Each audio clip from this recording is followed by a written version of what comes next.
Hola chicos, vamos a repasar un poco los conceptos de calor y temperatura y después vamos a ver equilibrio térmico y transmisión de calor.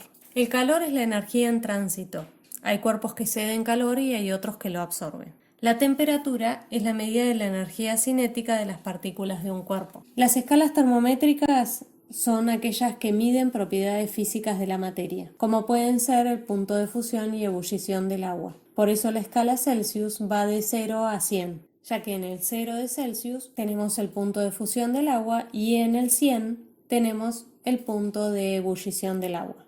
La diferencia que se presenta entre la escala Celsius y la escala Fahrenheit es que la escala Celsius tiene 100 unidades entre el 0 y el 100, o sea, entre los puntos de fusión y ebullición del agua. En cambio, la escala Fahrenheit tiene 180 unidades entre el punto de fusión y de ebullición del agua. La escala Kelvin, 100 unidades entre el punto de fusión y de ebullición del agua. Esa es la similitud que tiene con la escala Celsius. O sea que para pasar de Celsius a Kelvin, simplemente tenemos que sumarle 273 grados y vamos a obtener la temperatura equivalente en grados Kelvin. También se dice que la escala Kelvin es la escala absoluta, ya que a 0 grado Kelvin no existe energía cinética o es casi nula. La unidad que se utiliza para el calor son las calorías o el joules. Una caloría equivale a 4,186 joules. La caloría se define como la cantidad de calor que absorbe un gramo de sustancia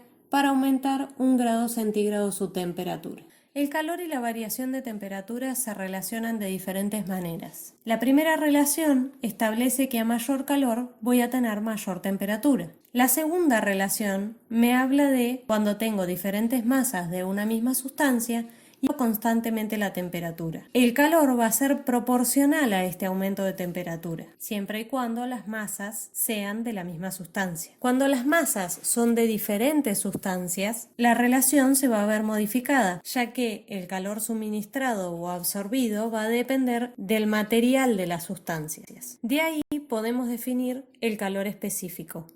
El calor específico de un material es la cantidad de calor que se debe suministrar a 1 gramo de una sustancia para que su temperatura aumente en 1 grado centígrado. De allí se obtiene la fórmula Q es igual a M por CE por variación de temperatura, donde Q representa el calor, M la masa, CE el calor específico y la variación de temperatura la resta entre la temperatura final y la temperatura inicial. El equilibrio térmico entre dos sustancias se va a dar cuando el calor absorbido de una sustancia sea igual a menos el calor cedido de la otra sustancia. Ese menos se refiere a que la temperatura inicial de ese compuesto va a ser mayor que la temperatura final que obtenga cuando cede el calor. Cuando hablamos de transmisión de calor, podemos describir 3 formas diferentes: la conducción, la convección y la radiación. La conducción se va a dar cuando tenga dos cuerpos a diferentes temperaturas en contacto. Entonces, el cuerpo de mayor temperatura le va a ceder calor al cuerpo de menor temperatura. La convección de calor se va a dar en líquidos y en gases. Es cuando, por ejemplo, ponemos una olla a calentar y el agua que se encuentra abajo, que está más cerca de la hornalla, se va a ir calentando. Por movimientos dentro del agua, se va a ir calentando toda el agua que se encuentra en la olla. El agua caliente va a subir y el agua fría va a bajar.